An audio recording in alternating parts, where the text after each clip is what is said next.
Dans cette vidéo, je partage avec vous 3 principes de la psychologie humaine qui vont vous permettre de combattre la pression sociale.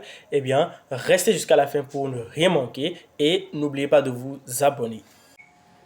La pression sociale est une influence que la société exerce sur un individu et ce qui va affecter ses choix, son mode de vie et tout ce que cette personne-là entreprend de faire, que ce soit sur le plan familial, professionnel ou simplement entre des amis. Cela sera responsable de stress chronique et d'anxiété chez cette personne-là.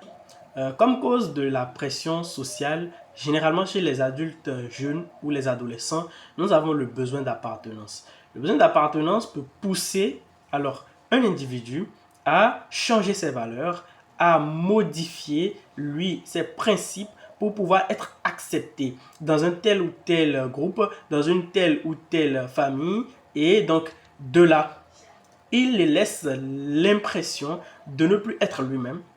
Il va se dégoûter parce que déjà, il a changé, il a modifié ses valeurs, son identité, ce qui va le pousser alors à culpabiliser. Et cette culpabilité va laisser place à un stress, à une angoisse qui va perdurer dans le temps. Et là, ça devient de plus en plus corsé pour cette personne-là de se libérer de ce joug-là. Comme deuxième cause, nous avons bien sûr l'influence des leaders. C'est ce monsieur-là qui s'est levé, qui a fait tel nombre d'années d'études, qui a gagné tel milliard dans tel ou tel, et qui vient conseiller la personne.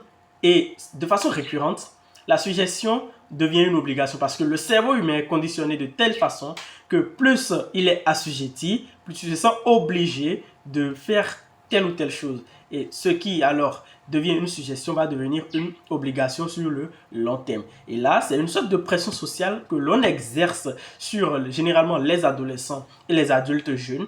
Ils se sentent obligés de rentrer dans une case, même si ils vont perdre leur authenticité, même s'ils vont perdre leurs valeurs, leurs principes. Et bien là, nous sommes dans un schéma typique de pression sociale par les leaders d'un groupe. Nous avons également la dynamique du groupe qui, comme troisième cause, exerce une pression sur l'individu. Où nous avons par exemple un cercle d'amis et là on se dit ici il faut prendre de la drogue et pour être dans la confrérie là il faut prendre telle drogue, il faut prendre du matin au soir, il faut prendre ci, il faut prendre ça. Eh bien l'individu qui veut intégrer va se voir changer ses valeurs, il va se voir accepter de prendre telle ou telle chose, même si ça va à l'encontre de ses principes, juste pour pouvoir intégrer, pour pouvoir prouver, et parfois par curiosité. Il se laisse séduire par les belles paroles de son groupe, et quelqu'un qui lui lance par exemple, alors si tu ne prends pas ci, alors c'est que tu n'es pas courageux, tu n'es pas fort mentalement, non, il faut être courageux pour le faire, tu n'es pas si courageux.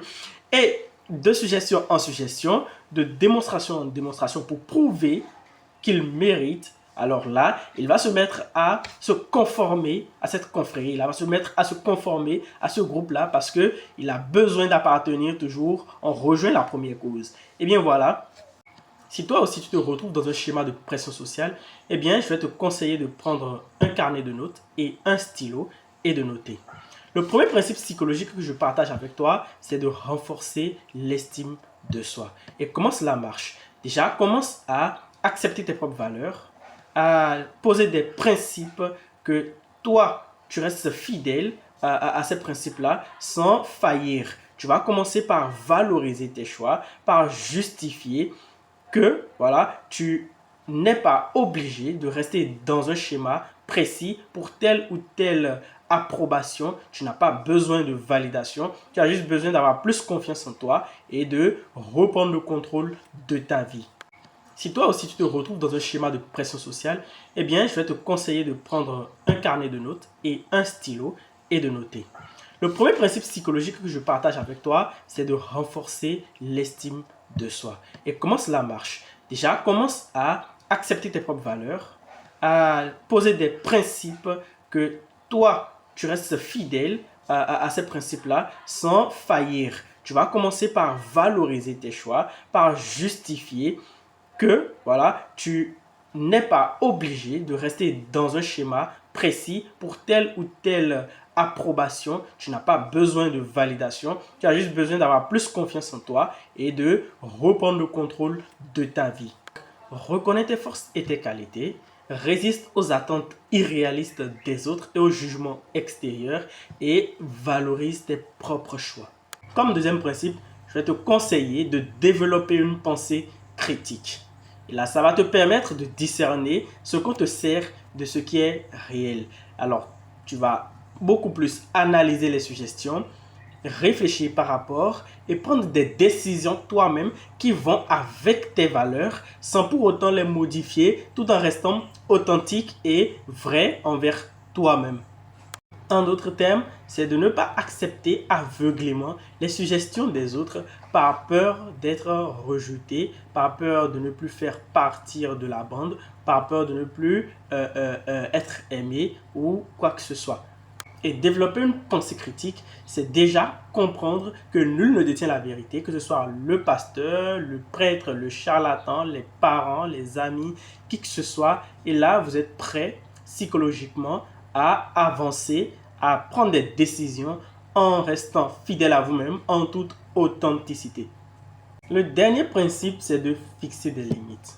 Des limites claires, fermes et assertives. Des limites qui seront là pour protéger votre bien-être émotionnel, votre valeur, vos principes et qui vont vous permettre de rester fidèle envers vous-même, même si la société veut en décider autrement parce que vous êtes déjà maître de vos propres actions, vous êtes maître de votre pensée et vous ne devrez en aucun cas laisser personne, que ce soit votre petit ami, votre femme, votre pasteur, votre prêtre, qui que ce soit, exercer une influence sur vous au point de vous sentir obligé de rester dans une case, de rester dans une logique par peur du jugement extérieur parce que là, vous n'êtes plus vrai envers vous-même et c'est perdre confiance en soi. Alors là, il faut que vous fixiez des limites avec toutes ces personnes-là qui font partie de votre cercle et qui, d'une manière ou d'une autre, exercent une pression sur vous,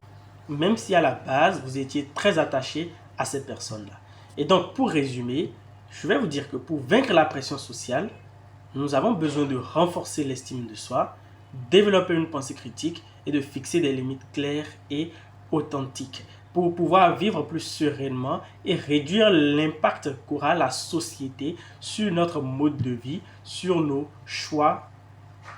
Eh bien, nous voici à la fin de cette vidéo. Si vous avez aimé, je vais vous inviter à vous abonner afin de rejoindre ma communauté et alors là de changer votre vie et de découvrir votre plein potentiel.